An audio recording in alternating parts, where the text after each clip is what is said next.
Star Citizen Alpha 3.24.2 has officially gone live, and with it comes the highly anticipated Zeus CL.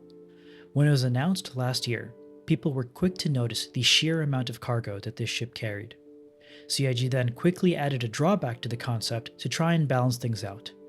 Well, things have changed once again, so with enormous cargo, extra armor, and a timeless design, this is the RSI Zeus CL. Hello folks, Space Tech here, and welcome to a ship review and buyer's guide for the Zeus CL. With competitors like the Cutlass Black, Freelancer, and Spirit series, I find that the Zeus CL punches above that size class in certain respects and firmly into competition with the Freelancer Max. That being said, there is a major asterisk next to the main selling point of the CL that makes me a little hesitant to recommend this ship to cargo haulers. A daily driver, on the other hand, now that's interesting. So as someone who has personally daily driven a Spirit C1 for a year now, has the CL done enough to earn our upgrade? If you've been to my channel before, you know I'm all about the details, so feel free to jump around to sections that interest you the most. If I help you make up your mind by the end, a like and subscribe is always appreciated. Starting off with the tour. The sides and shape of this ship, of course, remind us of ships like the Star Destroyer. They also have wingtips that will fold up when landing. While the Spirit series have been some of the most beautiful ships in the verse thus far, the Zeus has squarely taken that crown, in my opinion. Unfortunately, this tight, triangular silhouette does mean that the Zeus will not have the atmospheric performance of broad-winged ships like the Spirit, once control surfaces are implemented, of course. In addition, the fuel scoop rates of the Zeus are far from impressive, so don't expect to be able to just scoop all the fuel you'll ever need like you can in certain Origin ships. Coming to the front of the ship, we see a cockpit that will immediately remind you of the Constellation and the Scorpius. While it has inherited similar struts as the Constellation, the view is not nearly as bad due to the smaller overall size of the ship, as well as the missing middle strut that would have otherwise completely blocked your view when looking forward.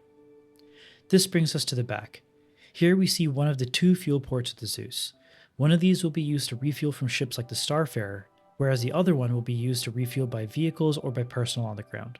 An example of this could be at places like remote outposts around Pyro, or while it's parked on carriers like the Kraken. The button on the right of the ramp will fold down the ramp, giving us access to one of the most polished interiors out of any ship in the verse today.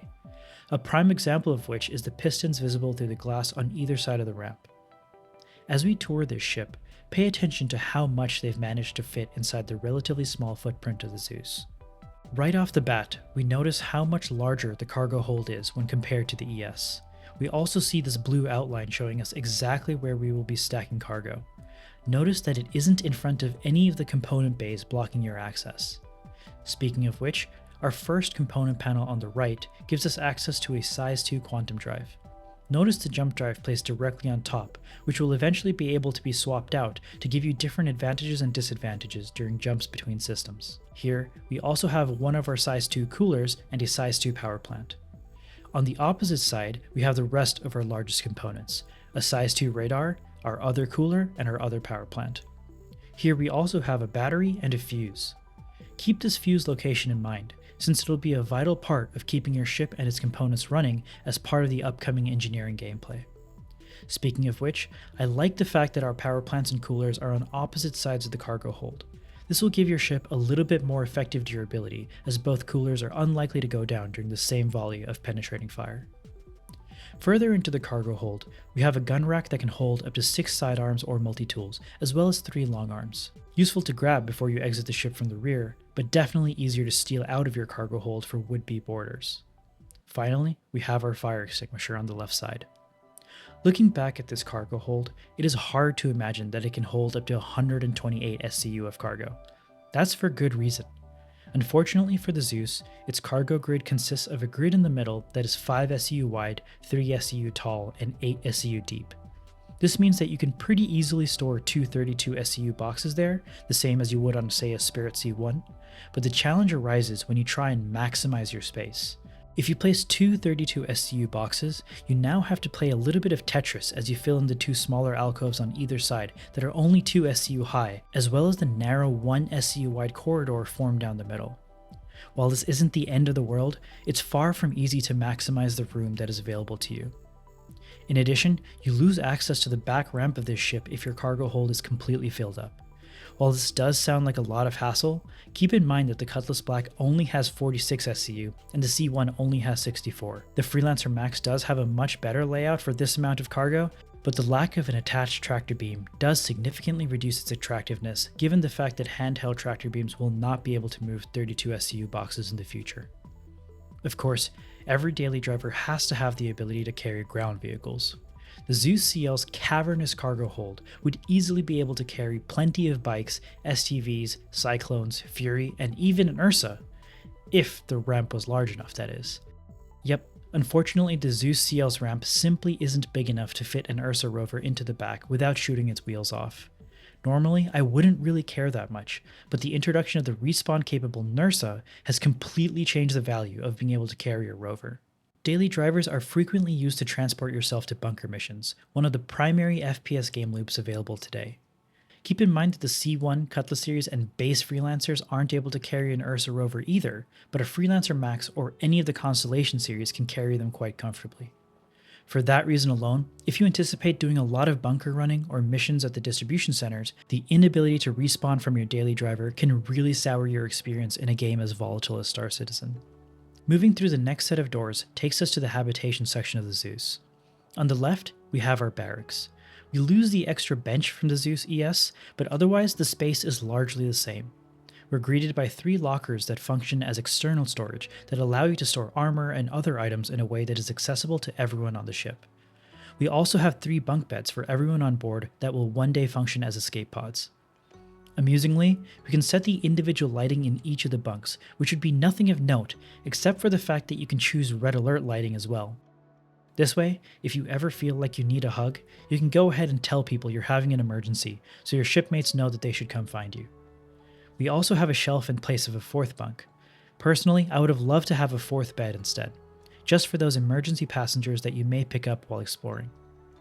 Just past the bunks, we have our infamous shower-toilet combo, of course lacking any form of toilet paper.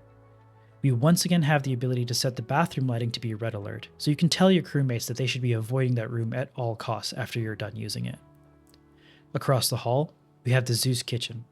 Once again, we've only lost some extra counter space compared to the Zeus ES, so nothing of note.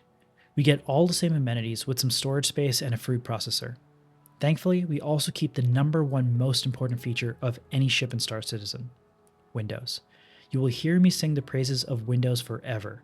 It is so easy to forget the beauty of the worlds outside, whether that be the towers of Microtech or the nebulas deep in space. You will always be reminded of the sheer scale of the verse. While some people don't care much about living amenities, I think their importance cannot be overstated for a daily driver. These are the ships that you are going to spend hours in every single time you play. A moment to sit in the kitchen to gather your thoughts adds a lot to the experience of a game like Star Citizen that is so focused on immersion. Beyond immersion, I would not be surprised to see amenities like a kitchen play a vital role in keeping the NPC crew happy, effective, and fed. Back outside and up these stairs, we find ourselves in our official engineering and utility section. On the right, we have 2 size 2 shield generators, our gravity generator, and another battery. We also have another relay as well as our engineering console that will be vital to keep the ship functional as it sustains damage to its components. Opposite these components, we have another fire extinguisher. We also have the bane of Crusader Industries, a ladder leading directly to the ground outside the ship, just 1 door away from the pilot's seat. I cannot overstate how valuable this is for a daily driver. You are going to be getting in and out of this ship a lot, so it helps to only have to go through 1 ladder and a door. Up ahead, we have yet another exit route, the docking port that will be great when boarding from another ship or when you want to exit the ship without locking yourself into the ladder animation. If you close this door from the outside, you also end up with a little hidey hole of extra space where you can hide if you're a stowaway. Lastly, we have the suit lockers. CIG has told us many times in the past that you will not be able to fit into every seat wearing every kind of armor. You will have to take off heavy armor, for example, to fit into the pilot's seat. Finally, we have reached the cockpit. We have our last set of components here, a well-placed shield generator, our critical life support, and finally the avionics systems. We also have a weapon rack to carry a super big arsenal of weapons for just 3 people, a full loadout of med guns, rifles, and pistols, as well as a special weapon for 1 lucky individual. Up front, we have a final fire extinguisher and a wonderful demonstration of CIG polish with a window to the missiles under the floor. Finally, we have our pilot chair. While the view isn't as good as it is in RSI fighters like the Scorpius, it's still not the worst view from a ship of this size. That honor of course going to the mailbox view of the Freelancers. The view from other seats is worse, but I don't anticipate that being important considering the roles of those crewmates being internal systems and power management. The left seat here grants you access to the turret on the bottom, with the right seat in control of the tractor beam. A daily driver doesn't need to be the best at everything, but you should be able to take on smaller combat missions and defend yourself from pirates, especially in a cargo ship. So what kind of weaponry does the Zeus CL have? The pilot of the CL has access to 2 size 4 weapons. The Spirits, Cutlasses, and Freelancers all have size 3s, but 4 of those guns are controlled by the pilot instead. While the larger weapons of the Zeus will have better penetration damage against armored ships and higher alpha damage, the other competitors end up with much higher DPS, especially against would-be attackers that will likely be in lightly armored fighters anyway. To give you a little bit more DPS, you also have a remote turret equipped with a pair of size 3 weapons on the underside of the ship.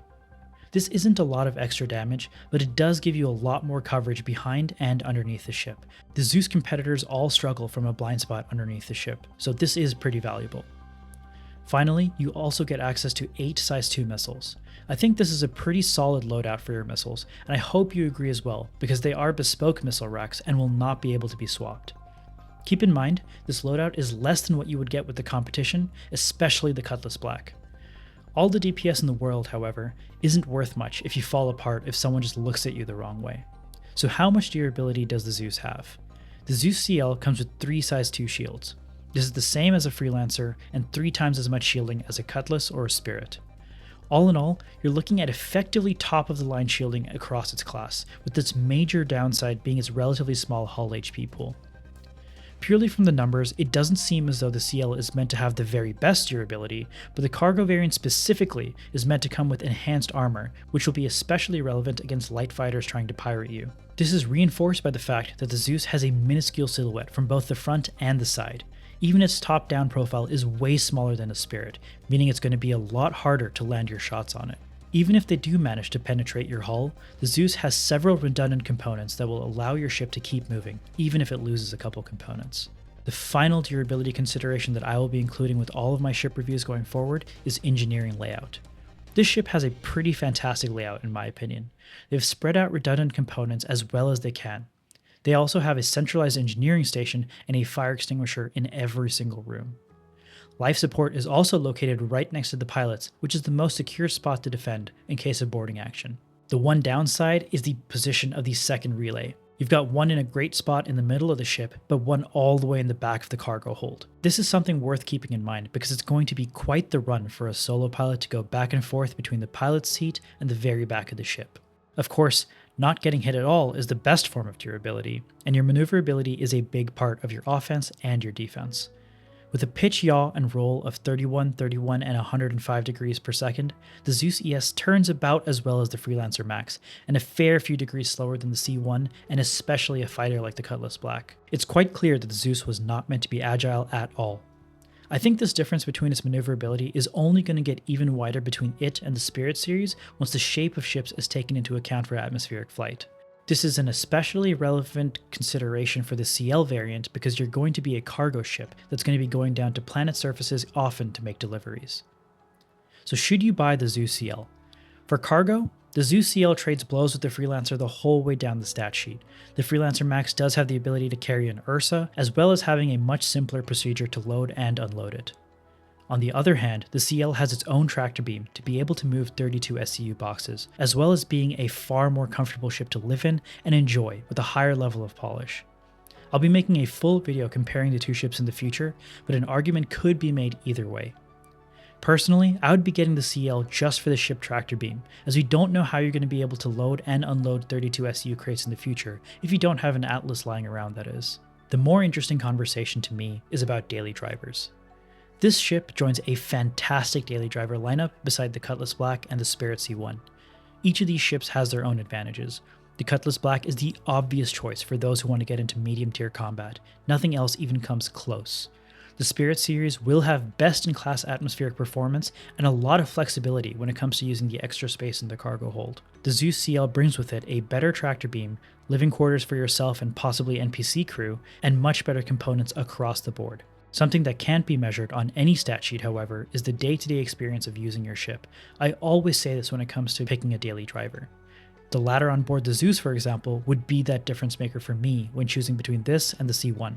The windows and the better use of space are just the cherries on top. Of course, the Zeus ES is heavily considered for the daily driver role as well, considering its extra shield and massive fuel tanks. I'll have a full video out about the Zeus ES linked below that goes into more detail, but I struggled to find a reason that you should pick the Zeus ES over its CL counterpart. The Zeus ES is still a fantastic ship, especially with the bigger fuel tanks for pyro. For what it's worth though, I myself will be dailying a Zeus CL going forward. And there you have it. Please like and subscribe if you enjoyed this video. Take care, and I'll see you in the next one.